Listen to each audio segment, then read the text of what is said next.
Spin-off bingung lagi ngasih judul. Permana, Elena dan Rere memutuskan hidup bertiga dengan rukun dan melupakan Starla. Tapi Elena masih belum bisa ceria, dia terlanjur malu dengan perbuatan keji Starla pada Rere dan ibu serta istri pertama papanya. Dia juga enggan menemui Starla di penjara dan tak ingin lagi mengenal mamanya itu. Entah nanti. Elena tak menduga jika Permana tidak berubah, tetap menyayanginya seperti biasa. Hebatnya Elena, meski gempuran masalah menghantamnya sekaligus, dia cepat pulih saat harus kembali berakting di depan kamera. Untung saja sinetron yang dimainkannya bukan sinetron kejar tayang. Elena tetap profesional, berhadapan dengan Lian di depan kamera sungguh santai. Tapi kembali diam saat sudah selesai syuting. Seperti saat ini, Elena seharian syuting dan malam hari dia bersiap pulang. Lian menawarkan pulang bersama karena Elena tidak membawa mobilnya sendiri. Enggak, makasih. Aku pulang sendiri. Ini udah malam, El. Ujar Lian. Ya, emang. Siapa bilang siang? Jawab Elena pelan. Kamu cepetan pulang, istrimu pasti nungguin kamu. Oh, titip ini. Temanku di Lampung punya usaha baru, kemarin launching susu hamil baru. Aku pesan sekalian rasa vanila dan alpukat kesukaan Rere. Elena memberikan paper bag berukuran sedang pada Lian. Lian tak banyak bicara.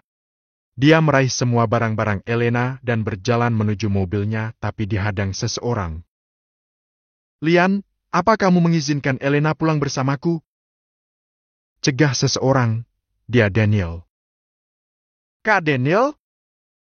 Desis Lian seraya menoleh pada Elena yang berdiri terpaku, tanpa ekspresi melihat ke arahnya dan Daniel. Kak Daniel sengaja jemput El?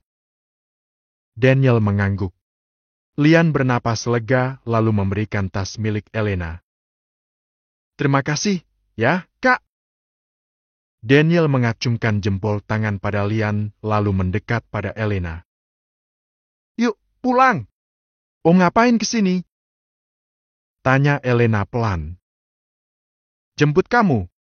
Emang aku minta dijemput, ya? Elena bertanya lemah dan malas. Enggak, aku inisiatif aja. Papamu menitipkanmu padamu.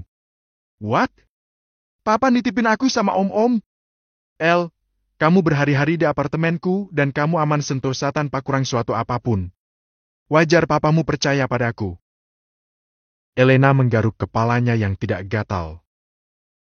Ya udah, mana mobilnya? Aku tunggu di sini. Elena menyerah. Dia pun ingin segera merebahkan tubuhnya di kasur empuk. Daniel segera membawa mobilnya ke hadapan Elena. Pulang ke apartemenmu, Om. Ujar Elena dengan wajah datar saat mobil Daniel meluncur di jalan raya. Ke apartemenku? Ya. Daniel menggaruk keningnya. Dia hanya mengangguk dan menuruti permintaan Elena. Tapi dia akan memberitahu Permana jika Elena berada di apartemennya. Apartemen Daniel. Elena membuka pintu kamar yang kemarin biasa dia tiduri. Dia terpaku melihat ranjang, ada Brianna sedang tidur. Elena menghela napas dan duduk di tepi tempat tidur melihat posisi tidur Brianna yang melintang ke sana kemari.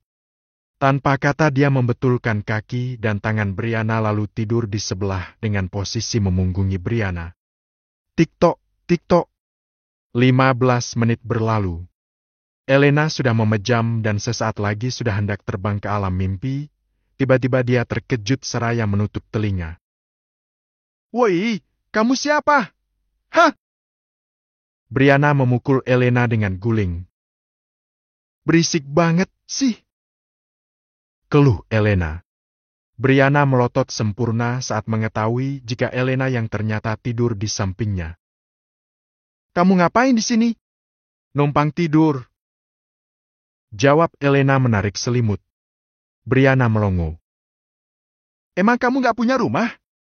Ini apartemen siapa, woi? Apartemen kakakmu. Ya terus ini kamar siapa? Brianna memukul Elena lagi dengan guling. Numpang bentar emang gak boleh? Aku capek habis syuting seharian. Elena menoleh dan menyahut tak mau kalah. Lah, itu urusanmu. Mau syuting setahun juga bukan urusanku. Keluar! Enggak! Keluar! Brianna mendorong bahu Elena. Ya ampun, jadi cewek bisa nggak sih baik hati sedikit? Aku perlu istirahat. Please, Dim. Oke. Brianna memekik keras. Kak Daniel. Brianna keluar dari kamar. Elena tak peduli Brianna mau mengadu tingkat dewa pun dia masa bodoh.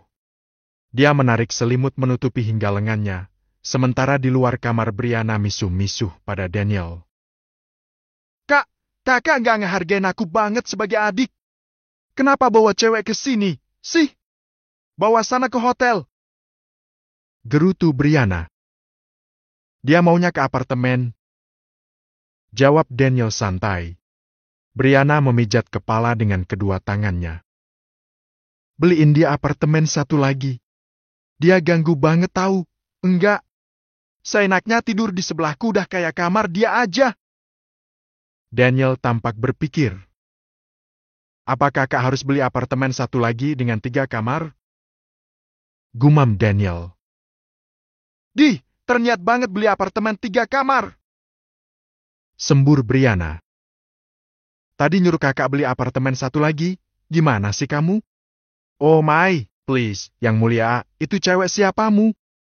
Mau banget nampung cewek patah hati nggak jelas gitu. Kakak tuh cuma dijadiin pelarian. Idih, aku sih kalau jadi kakak ogah banget. Sana kamu tidur di kamar kakak aja. Biar kakak tidur di sofa. Daniel mendorong kedua bahu Brianna. Tapi saat melewati kamar Brianna, pandangan Daniel terantuk pada banyaknya paper bag bergeletakan di dekat ranjang. Seingatnya, dia belum memberikan uang jajan pada Brianna, sementara paper bag itu bertuliskan brand-brand ternama. Tunggu. Daniel hendak masuk kamar Brianna. Brianna lupa jika belanjaannya belum dirapikan. Biarin aja deh Elena tidur di kamarku. Kasihan, Kak. Katanya capek habis syuting setahun. Aku tidur di kamar kakak aja, ya. Brianna segera menutup pintu kamar dan menarik Daniel menjauh dari kamarnya. Daniel kemudian berpikir kalau tas-tas belanja yang dilihatnya adalah milik Elena. Maka Daniel menurut saja. Di tempat lain, Albert mengerut. Aku tidur di kamar kakak aja, ya. Brianna segera menutup pintu kamar dan menarik Daniel menjauh dari kamarnya. Daniel kemudian berpikir kalau tas-tas belanja yang dilihatnya adalah milik Elena. Maka Daniel menurut saja. Di tempat lain, Albert mengerutkan kening melihat banyak notifikasi pengeluaran senilai 250 juta. Apa membetulkan mobil penyok semahal itu? Gumam Albert. Albert mengingat plat nomor mobil Brianna. Kemarin dia lupa menanyakan kontak gadis itu karena risih dengan penampilannya. Albert tak kehabisan akal, dia menghubungi Susanna. Mimi Sus, aku minta tolong. Ingin mengetahui pemilik serta alamat tempat tinggal mobil dengan plat. Albert meminta bantuan Susanna yang selalu saja bisa diandalkan dalam segala hal kecuali memasak. Tidak butuh waktu lama Albert mendapat informasi mengenai Brianna. Dan Albert, kalau boleh tahu ada urusan apa Dan Albert menanyakan kontak serta alamat Nona Brianna, adik Daniel Clinton? Tanya Susanna. Kak Daniel? Kak Daniel yang dulu pacaran dengan Dora? Tanya Albert. Maaf, Dan. Mereka tidak pacaran. Ralat Susanna. Oh, ya, Kak Daniel kakak kelasku yang memang selalu mengejar-ngejar Dora. Tapi apa benar Nona Brianna adiknya Kak Daniel? Ya, Dan, benar. Nona Brianna tinggal berdua di apartemen milik kakaknya, tapi hanya sesekali. Saya sudah kirimkan alamat rumah dan alamat apartemen Nona Brianna. Terima kasih banyak, Mimi Sus. Panggilan telepon diakhiri. Keesokan harinya, Albert memilih menuju apartemen Daniel terlebih dahulu. Dia mengintai unit milik Daniel hingga tiba Brianna keluar apartemen hendak kuliah. Albert mengikuti dengan halus hingga Brianna tiba di kampusnya. "Halo, Nona," sapa Albert saat Brianna keluar dari mobilnya di parkiran kampus. Brianna terkejut. "Hei, kamu! Kenapa tiba-tiba ada di sini?" Brianna menutupi mobil penyoknya. "Kembalikan kartu hitamku," ujar Albert tanpa basa-basi. Brianna mengibaskan rambut ke belakang telinga dan tersenyum manis lalu menggeser posisinya. "Lihatlah, mobilnya belum kubetulkan." "Iya, aku tahu. Tapi aku minta kembali kartu hitamku karena kamu sudah menyalahgunakannya," pinta Albert tegas. Kali ini Albert tidak menunduk, karena baju yang dikenakan Brianna tampak sopan, seperti anak kuliahan pada umumnya. Brianna memutar bola matanya manja. Kemarin itu aku pakai kartumu untuk belanja?" "Tak apa-apa, kan? Soalnya belum sempat benerin mobil." "Aku sibuk, ya, sibuk belanja." Brianna mengedip pada Albert. "Kembalikan kartu hitamku." Albert tidak ingin berbasa-basi. "Tapi mobilku masih penyok, loh," rajuk Brianna. "Bukan urusanku lagi. Kenapa malah menyalahgunakan kartu hitamku? Cepat, kembalikan." Albert menaikkan kacamata besarnya. Brianna mendengus kecil lalu mengeluarkan kartu hitam milik Albert dengan berat hati. "Oke, baiklah, saya permisi." Albert memasukkan kartu hitam ke dompetnya, kemudian berlalu dari hadapan Brianna, tapi baru beberapa langkah, Albert berbalik. "Pakaianmu hari ini sopan. Tetaplah berpakaian sesopan ini. Jangan memakai pakaian kurang bahan seperti kemarin. Memangnya kamu nggak kedinginan?" Sudah, itu saja ucapan Albert. Dia kembali menuju mobilnya dengan langkah sedikit bungkuk dan kepala tertunduk. Brianna melongo lalu berteriak. "Ya kali ke kampus aku pakai celana pendek dan kamisol doang, Om. Aku bukan tipikal mahasiswi pengejar nilai dengan menggadaikan tubuh terhadap dosen, ya." Brianna memerenggut sedikit kesal. Albert menoleh dan mengangguk, kacamata besarnya melorot lagi. "Benerin itu bingkai kacamata, atau ganti model lain. Biar kelihatan candi. Kartu hitam sih boleh punya, tapi kenapa juga kacamatamu jadul begitu?" Sungut Brianna kesal karena dia masih ingin bersenang-senang dengan kartu hitam milik Albert. Albert tidak mengatakan apa-apa lagi. Dia masuk mobil dan meninggalkan parkiran kampus tanpa melihat lagi ke arah Brianna. Di dalam mobil, Albert melihat kaca spion, mengamati kacamatanya. Siapa dia mengatur-aturku? Kacamata ini sudah bertahun-tahun membantuku melihat, lalu siapa dia seenaknya menjelek-jelekan kacamataku? Gumam Albert datar. Sementara itu, Brianna menendang mobilnya yang penyok. "Ih, wow! Pagi-pagi si cantik sudah emosi. Sarapan pakai bayam, ya? Jadinya kuat macam Popeye. Sekali nendang langsung penyok itu mobil." Sapa Valerie terkikik geli. Brianna melangkah gusar tak peduli dengan kemunculan Valerie. Bri, tunggu. Ada kado, nih. Katanya telat kasih kamu kado ultah karena dia habis dari luar kota." Dalawi mengejar Brianna seraya mengacung-acungkan kotak berbungkus kertas kado. Brianna berhenti. "Siapa?" "Gallant, nih." Dalawi memberikan kado pada Brianna. Tanpa basa-basi lagi Brianna membuka isi kado dan dia terbelalak. "Wah, gelang, wow!" Pekik Brianna seraya membuang bungkus kado beserta kotaknya, lalu memakai gelang emas pemberian Gallant dan kembali berjalan menuju kelas.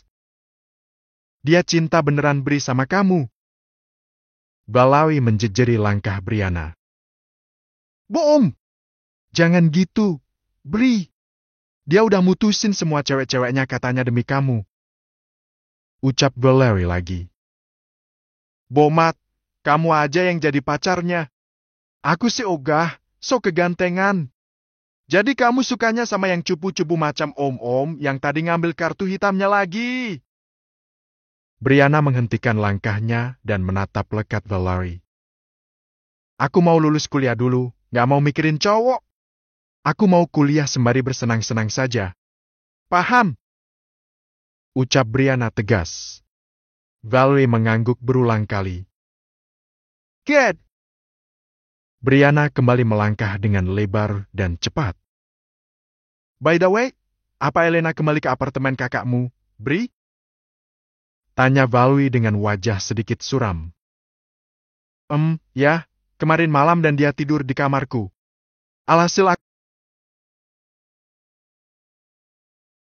Alhasil aku tidur di kamar kakakku dan kakakku tidur di sofa. Sepertinya aku harus pulang ke rumah saja kalau ada artis muda itu di apartemen. Jangan, Bri. Bahaya. Justru kamu harus tegas ngusir dia. Dia siapanya kakakmu? Coba. Valerie tampak gemas dan cemas. Calon istrinya mungkin. Secara Elena sudah putus dari Lian. Jawab Brianna enteng. Valerie menghentikan langkah seraya misu-misu sendirian di tempatnya berdiri. Albert memarkir mobilnya di parkiran VIP Poly Corporation. Selanjutnya dia masuk lift khusus menuju ruangannya. Saat dia sampai, semua karyawan Poly Corporation mengangguk hormat pada Albert. Albert berjalan sedikit gugup dan tampak tidak percaya diri. Kebanyakan karyawan di sana adalah wanita-wanita cantik dan modis. Ya, ampun, itu kemeja sama vasnya old fashion banget nggak sih? Terus kenapa juga kacamatanya mesti melorot begitu? Kenapa nggak pakai soft lens saja? Atau model kacamata yang agak kekinian gitu? Rambutnya, please deh. Nggak bisa sedikit stylish apa? Ya. Doi juga nggak wangi parfum. Percaya nggak percaya si bos cupu kita seorang pewaris Polycorp? Beragam komentar para karyawan wanita selalu saja berdengung. Aku sih meski cupu, kalau Pak Bos naksir aku, kayaknya aku nggak bakal nolak. Kikik tanya, staf sekretaris Albert di perusahaan. Tanya. Panggil Albert membuka kembali pintu ruangannya. Tanya mengerling jenaka pada rekan-rekannya. Pucuk dicinta ulam pun tiba. Desisnya. Tanya masuk ruangan Albert. Bapak mau dibuatkan susu jahe hangat? Tanya sopan. Albert melepas kacamatanya lalu memberikannya pada Tanya. Apa menurutmu kacamata ini terlalu jadul? Tanya Albert. Iya, Pak. Jadul. Tapi kalau Bapak nyaman memakainya, tak perlu risau dengan modelnya, Pak. Jawab Tanya. Nah, kan benar. Aku memang nyaman memakai kacamata ini. Kenapa gadis itu malah mempermasalahkan kacamataku? Gumam Albert pelan. Tanya mengernyit. Gadis yang mana, Pak? Tanya. Oh, tidak. Ada gadis aneh yang protes dengan model kacamataku. Baiklah, kamu kembali ke ruanganmu. Titah Albert. Tanya mengangguk dan keluar ruangan Albert sembari bertanya-tanya siapa gadis yang dimaksud Albert. Kediaman Shan Dharma Wangsa. Ustaz Ridwan dan Dyah Pitaloka datang berkunjung. Mereka telat menengok kelahiran bayi kembar Isadora karena baru saja pulang umroh. Dia begitu senang melihat sepasang bayi kembar yang sedang berada di box bayi yang berada di taman. Kedua kakeknya tentu saja setia mendampingi cucu mereka berjemur. Bagaimana kabar Alfian? Tanya Wiratama menanyakan kabar anak Yulia dari Friends. Alfian sehat. Alfian dan Camilla sama-sama pulang bulan depan. Jawab dia. Masih ingat dengan Alfian dan Camilla? Alfian adalah anak Yulia istri pertama Wiratama yang dijodohkan oleh kakeknya tapi berselingkuh dengan Friends, lawan main Dyah Pitaloka di beberapa judul sinetron yang dibintanginya. Sedangkan Camilla adalah anak Sharon dan Josh. Alfian dan Camilla sejak sekolah menengah pertama sudah bersekolah asrama di luar negeri. Meski sudah lulus, Camilla senang menetap di luar negeri, begitu pula dengan Alfian. Kini keduanya hendak berkunjung kembali ke Indonesia saat orang tuanya meminta mereka pulang memberitahu kabar kelahiran bayi kembar Isadora dan juga kabar pernikahan Lian. Keduanya sempat pulang saat pernikahan Dora dan Dimas serta Keinara. Tapi kembali lagi ke luar negeri. Camilla dan Alfian lebih senang tinggal di luar negeri, bahkan mereka berencana menetap, bekerja, dan punya pasangan di sana. Ustaz Ridwan dan Dyah Pitaloka tidak dikaruniai anak. Mereka hanya mengadopsi Alfian. Meski begitu, Ustaz Ridwan tidak patah arang. Anak-anak pesantren Sanggeraloka yang tiap tahun tidak pernah sepi dengan pendaftaran santri dan santriwan baru membuat mereka tetap bahagia karena merasa memiliki banyak anak. Status pernikahan Ustaz Ridwan dan Dyah Pitaloka yang tidak dikaruniai anak membuat Sri besar hati. Dia tidak sendirian. Bahkan di luar sana banyak pasangan menikah yang tidak dikaruniai anak. Tapi Sri kenyang mengurusi anak-anak keluarga Dharmawangsa dan berjanji dalam hati untuk mengabdikan hidupnya pada keluarga Dharmawangsa yang sudah seperti keluarga sesungguhnya untuknya. Spin-off. Albert, kamu telah mencapai batas bab yang bisa